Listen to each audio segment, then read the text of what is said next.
Bismillahirrahmanirrahim. Assalamualaikum warahmatullahi wabarakatuh. Alhamdulillahi nasta'inuhu wa nastaghfiruh wa na'udzu billahi min syururi anfusina wa min sayyiati a'malina may yahdihillahu fala mudhillalah wa may yudlil fala hadiyalah. Asyhadu an la ilaha illallah wahdahu la syarikalah wa asyhadu anna Muhammadan abduhu wa rasuluhu. Allahumma shalli ala sayyidina Muhammad wa ala alihi wa sahbihi ajmain. Amma ba'du. Kaum muslimin yang berbahagia, alhamdulillah kesempatan ini kita dipertemukan di bulan Ramadan. Mudah-mudahan puasa bulan Ramadan ini mampu melahirkan generasi yang beriman dan bertakwa. Manusia ada dua, yaitu ada ruh, ada jasad.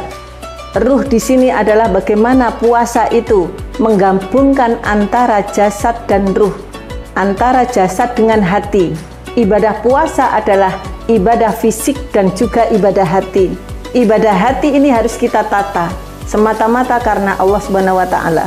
Banyak puasanya orang hanya mendapatkan lapar dan dahaga karena mereka tidak menata hati. Oleh karena itu, puasa ini mampu melahirkan generasi-generasi yang beriman dan bertakwa. Karena puasa Ramadan sebagai madrasatul mutamayyizah, pendidikan paling tinggi di dunia. Karena dalam puasa ini ada 12 bulan. Satu bulan ini adalah bulan pendidikan untuk mencapai derajat muttaqin. Maka manusia masuk dalam dunia pendidikan, akhirnya pendidikan, yaitu pendidikan Ramadan, madrasatul mutamayyizah. Madrasatul mutamayyizah yang pertama adalah bulan Ramadan sebagai syahrul azim, bulan yang agung. Allah lipat gandakan pahala manusia. Ibadah wajib dikalikan 70, ibadah sunnah pahalanya sama dengan ibadah wajib. Pintu surga dibuka, pintu neraka ditutup. Artinya apa? Dalam beribadah bulan Ramadan, maka ada iman dan ada nafsu.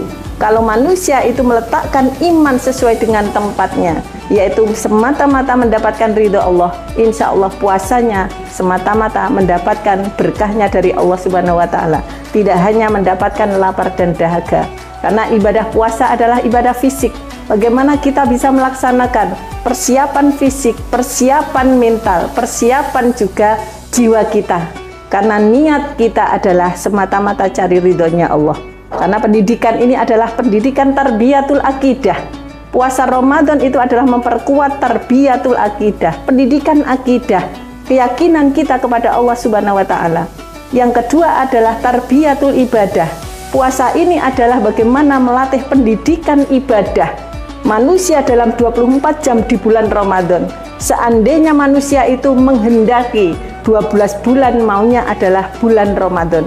Karena bulan Ramadan bulan yang sangat mulia, sebagai syahrul karim, sebagai syahrul adim, sebagai syahrul mubarak. 10 hari pertama itu adalah kasih sayangnya Allah. 10 hari kedua adalah bulan ampunannya Allah. 10 hari ketiga adalah idku minan nar, dijauhkan dari siksaan api neraka. Maka butuh persiapan fisik, butuh persiapan psikis kita. Niat kita harus semata-mata karena Allah.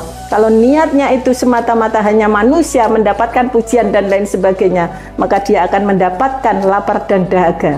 Apalagi dalam puasa, puasa itu adalah pengendalian nafsu.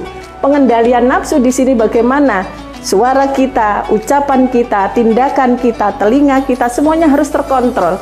Karena pada saat puasa ini bukan hanya lapar dan dahaga, tapi bagaimana kita bisa mengontrol nafsu-nafsu kita, nafsu ucapan kita, nafsu amarah kita, telinga kita, mata kita, dan lain sebagainya.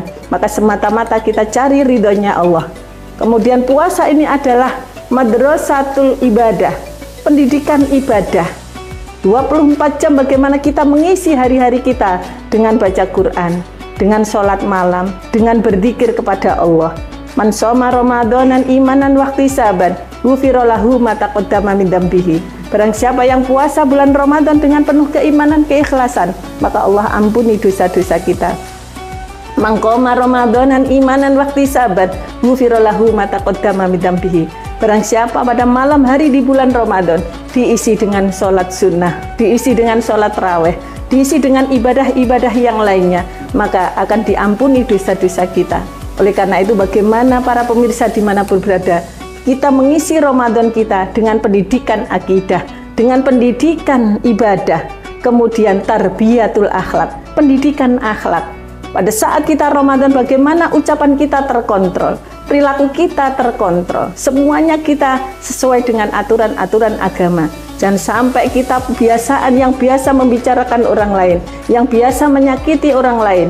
Sementara di bulan Ramadan tidak ada henti-hentinya, tidak ada perbedaannya antara Ramadan dan tidak, maka dia akan mendapatkan lapar dan dahaga.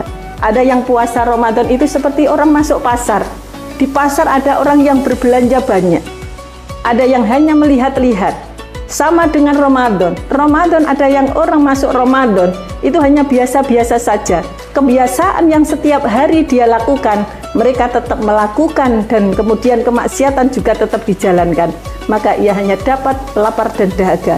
Tapi bagaimana pada saat Ramadan dia beribadah dengan sebaik-baiknya, menggunakan waktu dengan sebaik-baiknya, berzikir kepada Allah, membaca Al-Quran, kemudian bersolawat, kemudian juga beribadah kepada Allah, maka insya Allah dia menjadi orang-orang yang beruntung. Karena Ramadan ini adalah tamu istimewa. Ramadan ini adalah bulan perlombaan. Bulan perlombaan itu ada juaranya. Siapa nanti yang mendapatkan juara di bulan Ramadan? Dan bulan Ramadan adalah bulan yang menuai. Menuai apa? Menuai pahala. Karena Allah lipat gandakan pahala manusia. Mudah-mudahan kita semua senantiasa diberikan keselamatan, diberikan kesehatan, sehingga kita bisa menjadi pemenang-pemenang di bulan Ramadan, sehingga mencapai la'allakum tattaqun. Terima kasih. Bila ada kurang lebihnya saya mohon maaf yang sebesar-besarnya. Wabillahi taufik wal hidayah wa ridha wal inayah. Wassalamualaikum warahmatullahi wabarakatuh.